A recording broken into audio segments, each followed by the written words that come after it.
Bonjour, donc je suis Olivier Mével, je suis maître de conférence à l'Université de Bretagne occidentale et Terre Mécanique m'a aujourd'hui proposé de déconstruire ensemble les mythes autour de l'agriculture.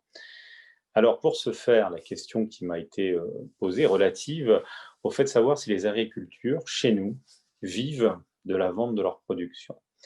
Alors c'est un sujet compliqué, c'est un sujet qui amène à se poser des questions en termes de valeur ajoutée. Et aujourd'hui, peut-être en introduction, faut-il, effectivement expliquer que partout dans le monde, l'agriculture ne fait pas l'objet d'un développement séparé de son environnement.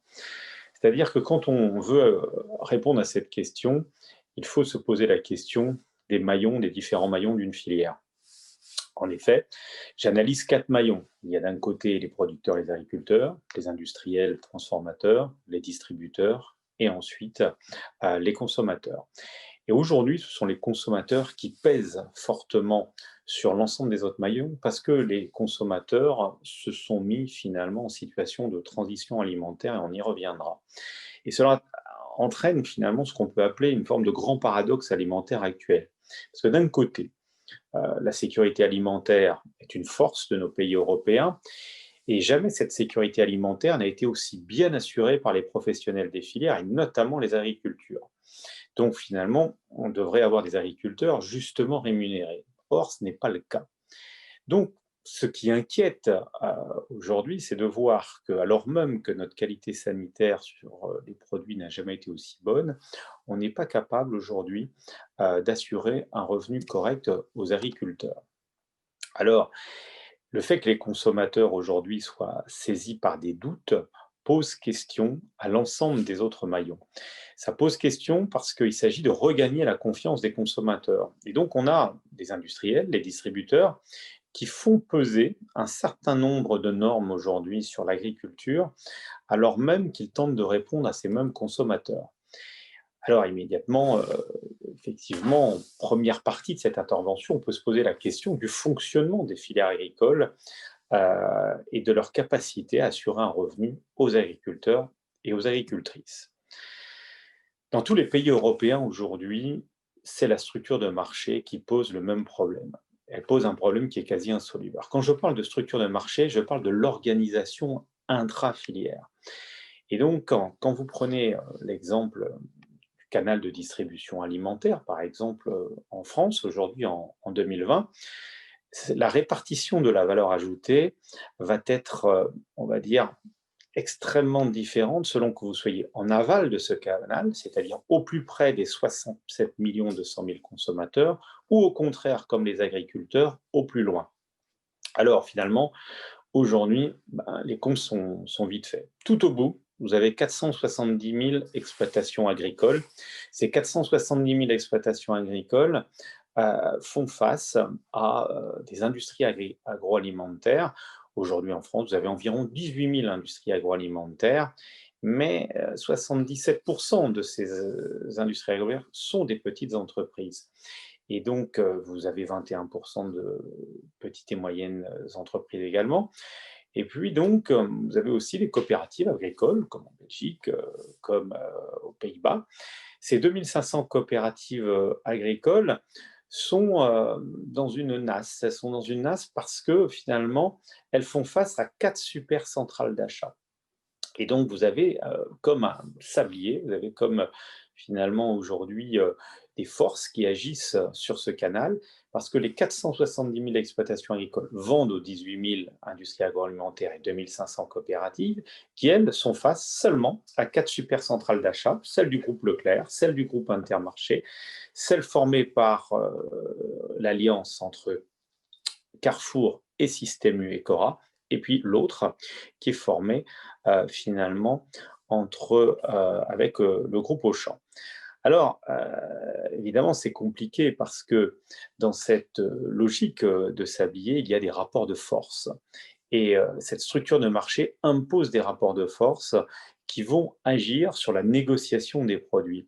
Et c'est cette négociation des produits qui va produire un certain nombre d'effets pervers qui vont soutirer la valeur ajoutée au monde agricole, aux coopératives et aux industries agroalimentaires. Il faut bien savoir aujourd'hui que dans tous les pays européens, et notamment les trois plus grands pays agricoles aujourd'hui, euh, eh ben, ce sont les conditions du référencement commercial qui justifient le plus les faibles prix rencontrés en aval. Alors, ce fonctionnement inversé des filières pose problème. Si c'est l'aval qui dicte à l'amont ses coûts de production, on peut aussi regarder les responsabilités des uns et des autres. C'est-à-dire qu'on a d'un côté un consommateur qui est sans doute un petit peu moins mondialisé aujourd'hui, et qui entre peu en peu en transition alimentaire. C'est-à-dire qu'on a un consommateur un peu schizophrène qui réclame des prix toujours plus bas, quel que soit le pays européen aujourd'hui, Espagne, Italie, Grande-Bretagne, même si nos amis britanniques vont nous quitter, la question du prix bas se pose. Et il y a une relative schizophrénie du consommateur qui réclame des prix toujours plus bas tout en pleurant sur le chômage et les emplois perdus près de chez lui. Mais d'un autre côté, on a ce consommateur qui était mondialisé auprès des plus grandes marques. On achète du Nutella, on achète des Kellogg's Cornflakes, on achète aujourd'hui des produits, ce qu'on appelle nous des PGC, des produits de grande consommation sous grande marque. Et puis le consommateur aujourd'hui commence à regarder un petit peu plus des produits régionaux, des produits locaux. Et il est en train de devenir un petit peu consommateur, voire consommateur. Et s'il devient consomme-auteur, il inquiète beaucoup, beaucoup la grande distribution. Alors cette grande distribution, elle est aujourd'hui planétaire. Ce sont d'immenses réseaux commerciaux qui ont été construits, souvent dans une logique de discounter. Et ces distributeurs aujourd'hui, ils sont frappés par un phénomène. C'est-à-dire que leur part de marché, leur puissance d'achat auprès de leurs fournisseurs dépend de leur aptitude à tenir en permanence le prix le plus bas possible. C'est donc le fait de tenir le prix le plus bas possible qui leur donne une image prix auprès des consommateurs. Cette situation est catastrophique parce qu'évidemment, elle va affaiblir le pouvoir de négociation des industriels et des producteurs face aux acheteurs de la grande distribution. Alors, ces mêmes industriels, depuis 50 ans, ces industriels se retrouvent actuellement dans une situation difficile et on va comprendre pourquoi ils vont peser sur la formation des prix agricoles ce qui va instaurer finalement une faible rémunération des agriculteurs. En fait, depuis 50 ans, les industriels tels qu'on les connaît ont organisé la mise en place d'une forme d'anonymat des produits alimentaires. C'est 50 ans que l'on cache aux consommateurs l'origine des produits, la composition des produits, les lieux de transformation. C'est-à-dire que les industries agroalimentaires se sont organisées pour finalement gérer, voire baisser les prix agricoles, tout en ne sachant pas s'organiser face aux GMS. Mais aujourd'hui, de plus, l'entrée en transition alimentaire du consommateur leur pose problème parce que le consommateur leur demande de lever justement cet anonymat alimentaire et derrière, devant cette levée de l'anonymat alimentaire, le marketing aujourd'hui, le packaging des industriels n'est plus adapté. Alors, ces trois maillons vont produire des effets sur une agriculture européenne qui est aujourd'hui confrontée à un défi impossible, à savoir produire toujours moins cher ce qu'on lui demande, mais aussi toujours plus propre. La question, c'est effectivement pour quelle rentabilité, quand on connaît aujourd'hui, finalement, dans un pays comme la France, la situation des agriculteurs avec un taux de suicide tout à fait intenable. Alors, derrière, finalement, pour essayer de rassembler quelques informations nous permettant de conclure sur ce premier point, savoir est-ce qu'il y a aujourd'hui un revenu aux agriculteurs qui est propre à un juste fonctionnement des filières, eh ben, on peut dire que ce fonctionnement des filières assure aujourd'hui un revenu que je qualifierais de quasi indécent aux agriculteurs. Dans le cadre d'un métier si difficile, il n'y a pas aujourd'hui de pays européens pouvant justifier d'un juste revenu. Alors pourquoi? Pour deux raisons principalement. La première raison, c'est que les structures de marché en présence, on l'a vu, sont de type oligopolistique, c'est-à-dire qu'il n'y a que quelques acheteurs pour des milliers de vendeurs. Et cela pèse très très fortement sur les revenus des agriculteurs qui sont, eux, atomisés, n'ont pas les moyens de faire valoir leur point de vue dans ce rapport de force. Et puis, une deuxième raison, c'est que la définition de l'agriculture est mal posée aujourd'hui. L'agriculture européenne n'est pas aujourd'hui assez définie comme un arbitrage très fragile, mais nécessaire entre, certes, la protection de l'environnement, la sécurité sanitaire que l'on doit aux consommateurs, mais aussi aux agriculteurs, et puis surtout la productivité agricole. Donc, la définition de l'agriculture, ben, c'est quoi? Protection de l'environnement, c'est sécurité sanitaire vis-à-vis des consommateurs et des agriculteurs, et puis productivité agricole. Mais cette productivité agricole que l'on méconnaît, que l'on refuse dans certains cas aux agriculteurs, souvent parce que l'on ne sait pas, souvent parce que on veut imposer des normes à l'agriculture. Et donc ces normes justifient des coûts. Donc, vous avez un fonctionnement actuel des filières qui est paralysé d'une part par des structures de marché qui pèsent commercialement sur le monde agricole, et de l'autre, des doutes. Des doutes qui amènent à faire peser des coûts sur l'agriculture aujourd'hui. Et donc, ces deux éléments et ces deux phénomènes induisent un fonctionnement anormal aujourd'hui des filières agricoles. Dans un deuxième temps, il faut se poser sans doute la question du fait de savoir si les agriculteurs sont des assistés vivant de subsides. Alors, peut-être au départ, faut-il expliquer que le monde agricole français et européen, belge, vit une véritable révolution copernicienne. Alors quand je parle de révolution copernicienne, je voudrais bien dire que c'est quasi de cet ordre-là parce que cette révolution copernicienne est doublée d'une crise de commercialisation des productions.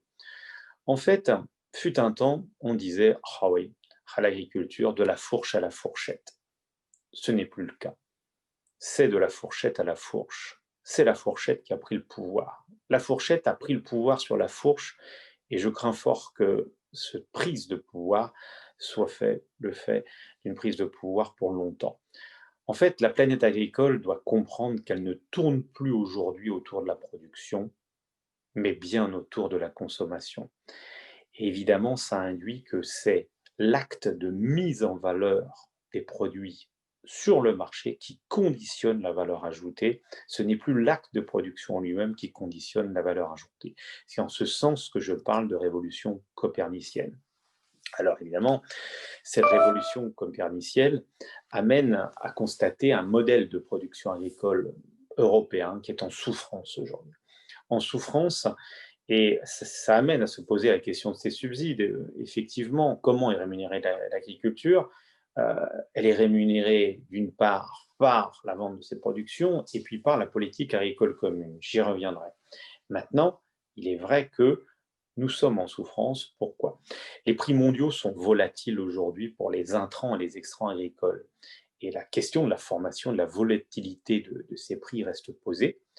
On a des traités internationaux qui sont perçus comme menaçants par nos agriculteurs, hein. Je vous rappelle le TAFTA, le CETA, qui est rentré en vigueur le 21 septembre 2017, des discussions avec le Mercosur qui n'ont pas abouti, mais qui étaient finalement menaçantes. On a des normes européennes qui sont perçues par les agriculteurs comme discriminantes, parce que aujourd'hui, la transposition de ces normes européennes n'est pas la même dans tous les pays et jette les pays les uns contre les autres en termes de concurrence agricole. Et puis, on voit bien aussi que les coûts sociaux et fiscaux ne sont pas les mêmes dans les pays européens. Ils sont même exorbitants dans certains pays. Et cela amène des distorsions de concurrence sociale et fiscale intra-Union européenne qui posent problème en termes de rémunération agricole. Alors, on a une compétition agricole européenne acharnée. C'est bien malheureux au travers aujourd'hui de bassins de production qui sont substituables entre eux.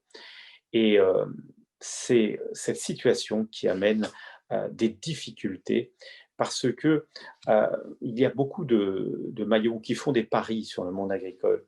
Euh, on peut se dire que aujourd'hui on a une situation qui amène finalement l'agriculture à déterminer finalement un prix au moment de la semence ou de l'insémination.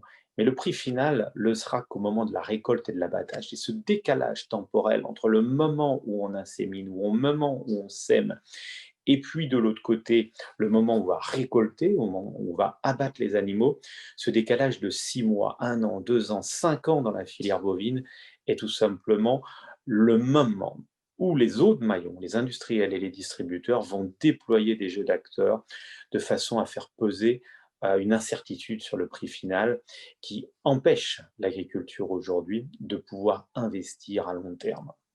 Et donc, on peut dire que les agriculteurs ne perçoivent pas, à ce titre, une juste rémunération à la hauteur de leurs efforts. Alors c'est pourquoi, quand on parle de subsides au monde agricole, je pense qu'il faut aussi dire que la PAC, la politique agricole commune, reste indispensable aujourd'hui aux agriculteurs européens, notamment en tant que levier de rémunération des agriculteurs. Mais pas que, la PAC aussi reste indispensable parce que la PAC est une promesse de qualité de l'alimentation du consommateur européen. En effet, beaucoup ont tendance à considérer la PAC comme une contrainte, mais cette politique agricole commune n'en est pas une. C'est une promesse parce que aujourd'hui, la qualité de notre alimentation, elle est travaillée par nos agriculteurs et cette promesse vient au droit des nouvelles attentes sociétales. Les gens attendent du sain, attendent de l'origine. Et donc, la PAC permet aujourd'hui 3 niveaux de qualité. Une qualité sanitaire, une qualité nutritionnelle et une qualité organoleptique aussi en termes de goût. Et donc, dans une Europe où la PAC est une des rares politiques communes qui fonctionne, il faut bien penser que, attention, la sécurité alimentaire n'est jamais acquise. Il faut en prendre soin. Ne l'oublions jamais parce que derrière, cette qualité sanitaire, on la doit aux consommateurs européens. Alors évidemment, à ce stade de la discussion, vient le moment où on doit se poser la question de la juste répartition de la valeur au sein des filières. Et là, on a effectivement de grandes désillusions quand on travaille les chiffres. Et en tant qu'enseignant-chercheur, le moins qu'on puisse dire, c'est que quand on regarde cette répartition sur les différents maillons, il y a de quoi se poser des questions. Et je j'ai beaucoup travaillé sur l'évolution de la part de la valeur ajoutée à partir de 100 € d'achat hors taxes de produits alimentaires au détail dans mon pays, donc à savoir en France, sur la période 2000-2020. Imaginez un peu, en 2000, sur 100 € hors taxes au détail dépensés par les consommateurs français, seulement 11,50 € déjà en 2000 revenaient aux agriculteurs. En 2020, cette part s'est effondrée à 6,30 €, divisé par 2 en 20 ans. Alors à côté de ça, effectivement, vous allez me dire, il y a des gens qui en ont bénéficié, il y a des maillons qui ont dû en bénéficier. Oui, c'est tout ce qui concerne effectivement les services. C'est-à-dire que grand bénéficiaire, c'est le commerce. Le commerce recevait déjà 28 € sur 100 € dépensés en 2000. En 2020, il en reçoit dorénavant 32,50 €. Et puis, d'un côté, les industries agroalimentaires elles-mêmes, dont on aurait pu penser qu'elles se renforcent, eh bien non. Là aussi, les industries agroalimentaires qui recevaient 15,20 € n'en reçoivent plus que 12,50 € en 2020. Par contre, dans un pays comme la France, ce sont les importations qui ont monté, importations de consommation intermédiaire par les entreprises agroalimentaires, qui importent pour essayer d'abaisser leurs coûts. Et les importations ont beaucoup monté, mais également les importations de produits finis par les grandes surfaces alimentaires, qui ont beaucoup progressé de 13,90 € à 15,70 €. Donc c'est là que l'on constate que la part de la valeur ajoutée consacrée à l'agriculture a largement diminué. Alors si on regarde en détail, qu'on regarde l'évolution de la répartition de cette valeur ajoutée par secteur d'activité, eh ben on s'aperçoit que l'agriculture, l'agroalimentaire, qui recevait 53,6% de la valeur ajoutée en 2000, n'en reçoit plus que 50% dorénavant, qu'on soit agriculture européenne ou agriculture française. Quand on regarde du côté de l'évolution des importations des industries agroalimentaires et du commerce, là aussi finalement, le solde est sidérant. Parce que l'agriculture française, qui recevait donc 26% de la valeur ajoutée en 2000, n'en reçoit plus que 18,8 en 2020. Une véritable catastrophe. Donc d'un côté, là, tout ce qui est agriculture agroalimentaire qui cède le pas devant les dépenses aujourd'hui au niveau des services. Et c'est une prise de pouvoir finalement des services contre le secteur primaire auquel on assiste aujourd'hui. Alors, le commerce, les services, on le vend en poupe en Europe. Et en matière de commerce, il faut bien distinguer les ventes dans les supermarchés, dans les hypermarchés, avec la restauration hors foyer, ce qu'on appelle un petit peu le food service. Et aujourd'hui, c'est ça qui est la nouvelle tendance. En fait, on va dire en Europe aujourd'hui, un repas sur 5 est pris hors foyer. Aux États-Unis, c'est 1 sur 2. Mais la tendance des jeunes générations est à l'américanisation de ce rythme de consommation.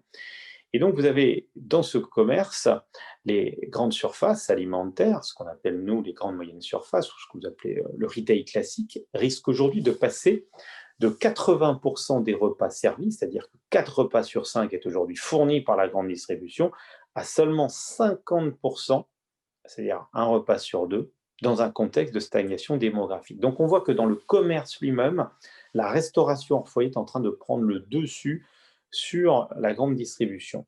Et la grande distribution ne peut pas aujourd'hui affronter une perte potentielle de 40% de son chiffre d'affaires devant la montée en puissance de la restauration hors foyer, sachant que les grandes surfaces sont aussi confrontées à ce qu'on appelle, nous spécialistes, une fragmentation rapide de la demande, c'est-à-dire devant l'émergence des circuits courts, des ventes directes. Donc aujourd'hui, les volumes de vente en grande distribution ne progressent plus, donc les distributeurs alimentaires s'engagent donc dans des nouveaux concepts qu'on appelle de la distriration, c'est-à-dire qu'ils font dorénavant déjeuner, ils font parfois dîner les consommateurs dans leurs magasins. Cette restauration dans les magasins amène les distributeurs à considérer, à considérablement chercher à générer de la valeur autrement. Alors évidemment, quand des distributeurs se trouvent dans une situation de moindre rentabilité, ils ont tendance à importer de la violence commerciale dans les filières et ils le font comment? Ils le font au moment du référencement commercial, c'est-à-dire au moment où les autres maillons viennent tous les ans demander à gagner les linéaires des distributeurs. Alors, cette évolution aujourd'hui de la valeur ajoutée vers le commerce, une valeur ajoutée qui quitte le monde agricole et qui évolue vers le commerce et les services, elle a deux conséquences majeures. Première conséquence, c'est que ce déplacement de la valeur vers les activités en aval des filières alimentaires, c'est-à-dire le commerce, signifie aussi que c'est la part des matières premières agricoles dans le budget alimentaire des ménages qui se réduit en proportion. Et donc le service gagne, le commerce gagne, et la part des matières premières agricoles rémunérées diminue. Premier effet. Deuxième effet, on constate que les grandes marques qui ont tenu finalement dans les linéaires, elles aussi sont touchées. C'est-à-dire que ces grandes marques sont en train de s'effacer progressivement devant la montée de la restauration, mais aussi des produits locaux et des produits régionaux. Ces marques qui dominaient le marché alimentaire depuis 40 ans voient leur chiffre d'affaires grignoter chaque année de 2-3% par les circuits courts, par la vente directe, par l'émergence de nouvelles marques de petites coopératives ou de PME, PMI.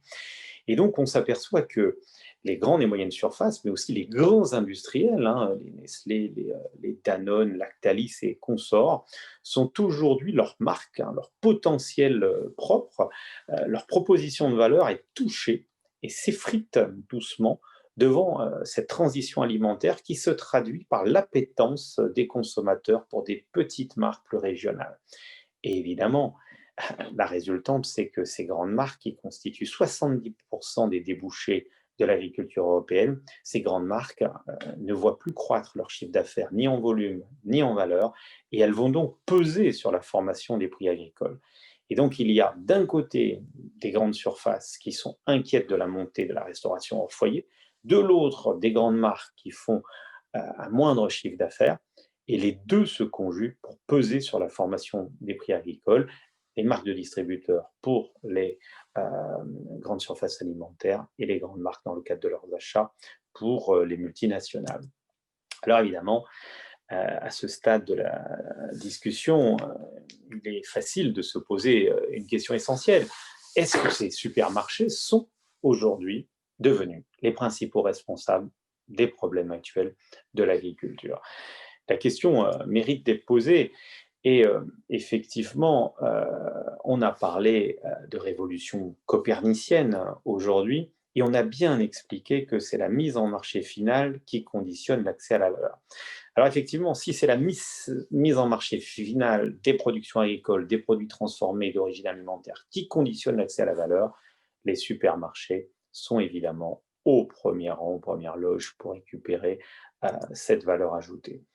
Alors c'est d'autant plus dommage que quand on pose la question, aujourd'hui, partout en Europe, en qui avez-vous le plus confiance aujourd'hui pour garantir la qualité de votre viande bovine, de votre viande de porc, mais aussi finalement de votre pain, et on pourrait dire de vos produits laitiers?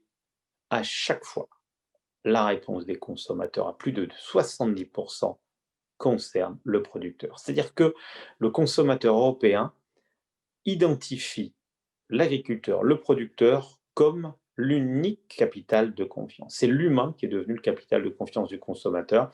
C'est le producteur, le petit boucher indépendant aussi, le petit boulanger. Ce sont ces gens-là qui conditionnent aujourd'hui la confiance dans les filières. Loin derrière, on retrouve les associations de défense du consommateur en troisième position. Et puis derrière, la grande distribution, très très loin, et le transformateur industriel.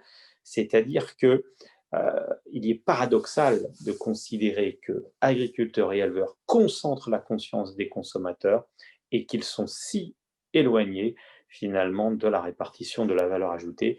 Il y a décidément quelque chose qui ne va pas et qui ne va plus dans le commerce en Europe aujourd'hui. Alors, les supermarchés ont choisi effectivement d'évoluer au travers de produits qu'on appelle des marques de distributeurs, c'est-à-dire que les grandes surfaces aujourd'hui proposent ou imposent plutôt un cahier des charges aux industriels et ils vont, et ces industriels, fabriquer des marques de distributeurs.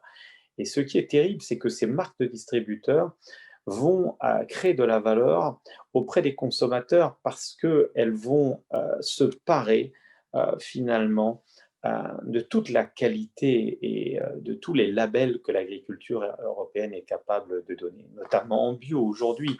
La bio qui est l'apanage des grandes coopératives, la bio est aujourd'hui présente en masse dans les marques de distributeurs aujourd'hui.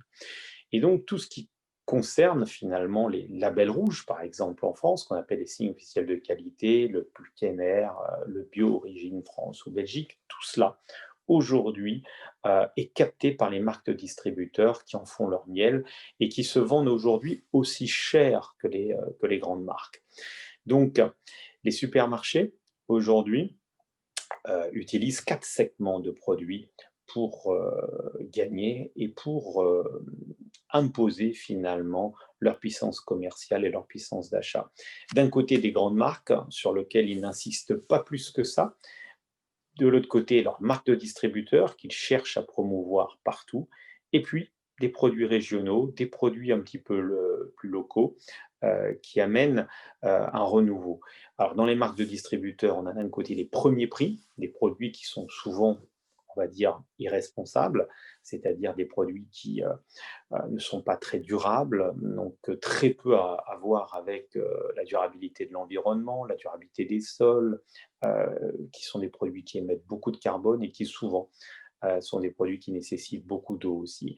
Et donc, le consommateur a aussi sa responsabilité. Certes, les supermarchés sont aujourd'hui, avec les industriels, les grands industriels, les premiers responsables des problèmes actuels de l'agriculture, parce qu'ils ne laissent pas aujourd'hui les industriels proposer des augmentations tarifaires. Bien au contraire, ils appuient et refusent aux industriels toute augmentation tarifaire, lesquels industriels se retournent sur la formation des prix agricoles pour essayer de récupérer des marges.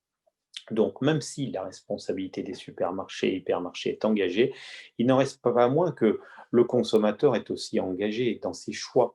Et tant que le consommateur, parce que certains n'ont pas le choix, parce que fracture du pouvoir d'achat oblige, tant que les consommateurs européens feront des choix en termes de premier prix, ils donneront un coup de pouce aux marques de distributeurs, ils donneront un coup de pouce aussi à des produits peu durables. En fait, aujourd'hui, on peut dire que dans un contexte de consommation très tourmenté en 2020, de par la crise sanitaire, mais d'autres, parce que la crise sanitaire n'explique pas tout, hein, dès 2018-2019, les difficultés étaient là. On peut dire que les grandes surfaces alimentaires aujourd'hui européennes fixent les prix, mais ce sont quand même les consommateurs qui tranchent. Et les consommateurs tranchent de plus en plus en fonction de produits socialement responsables. Et c'est ces produits socialement responsables aujourd'hui sur lesquels le consommateur va s'appuyer pour mener sa transition alimentaire. Alors, effectivement, on voit que la transition alimentaire change, les modes de consommation changent aussi, les gens mangent dans la rue, se font livrer des aliments au bureau. Et tout ça amène quand même à considérer que ce que nous appelons, nous, l'appareil commercial continue de monter.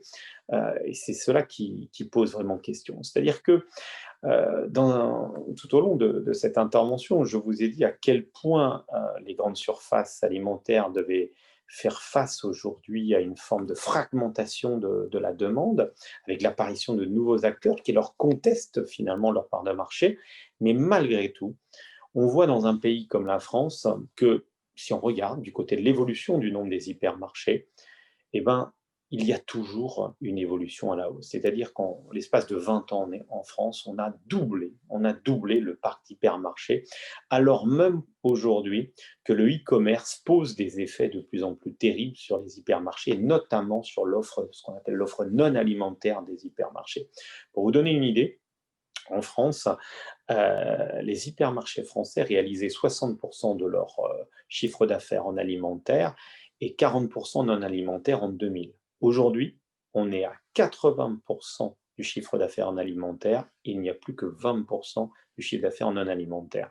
Et le e-commerce est en train de creuser les choses et on estime aujourd'hui que déjà au sein de certains hypermarchés du groupe Leclerc en France, le leader, on est à 90% du chiffre d'affaires réalisé en alimentaire. C'est dire si les supermarchés, les grandes surfaces ont besoin impérativement des productions agricoles et notamment des produits frais parce que leur chiffre d'affaires aujourd'hui est assis sur la qualité de ces productions agricoles. Alors évidemment, par le jeu des acteurs, ils vont essayer de peser et de tout faire pour accéder à ces productions agricoles au moindre prix, au prix le plus bas possible pour essayer de revendre le plus cher possible. Le plus cher possible dans un contexte aujourd'hui de fracture de pouvoir d'achat, mais aussi de guerre des prix entre les enseignes alimentaires. Le plus cher possible aujourd'hui, c'est souvent le moins cher possible et c'est une catastrophe pour nos filières alimentaires parce que même si les supermarchés ne sont pas responsables de tous les maux de l'agriculture, ils y contribuent quand même très largement et on va dire que dans un pays aujourd'hui et dans des pays comme la Belgique et la France aujourd'hui, eh ben, c'est 70% du commerce aujourd'hui alimentaire qui passe par les supermarchés et les hypermarchés. Voilà, je vous remercie. J'espère avoir répondu à vos questions et je reste disponible pour d'autres questions.